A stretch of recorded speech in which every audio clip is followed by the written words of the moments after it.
The state and national jobless rates were both the same in May, 5.8%. But in June, the U.S. unemployment rate crept up to 5.9%, while Oregon's went down to 5.6%. The state's improvement continues a trend that started in the beginning of 2021 in Oregon, when it was as high as 6.2%. Oregon has added back 64% of the jobs that were lost in spring 2020, compared with 70% for the U.S., said employment economist Gail Krumenauer with the Oregon Employment Department. While that leaves a big gap to get back to pre-pandemic levels, hiring is happening quickly so far in 2021. Krumenauer said the state has added 57,000 jobs this year, but the pace of hiring slowed down a little in June.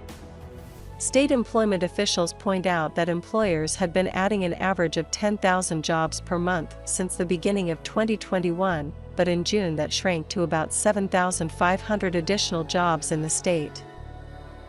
State employment officials have been nudging people who've been relying on unemployment benefits in recent months to get back to work. They've re-established an emphasis on people searching for work by requiring participation in the state's iMatchskills program. The healthcare and social assistance sector was responsible for the greatest share of June job gains in Oregon, with 2,400 jobs created. But economic gains continue to be uneven across other sectors. Employment officials note that some parts of the economy have bigger payrolls now than they did before the pandemic. Transportation and warehousing, state government, and the professional and technical services sectors have all grown to employ slightly more workers than before the pandemic. But the recovery is far from complete. Several big pieces of the Oregon economy continue to employ significantly fewer workers than they did before the pandemic.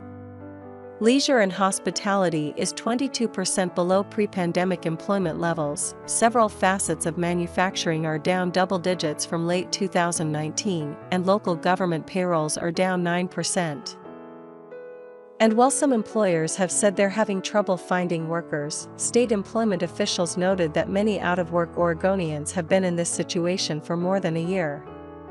The agency's June count of the long-term unemployed found 40,000 people who'd been out of work for a year or more. Agency officials say that's 5 times more than the average over the 3 years before the pandemic.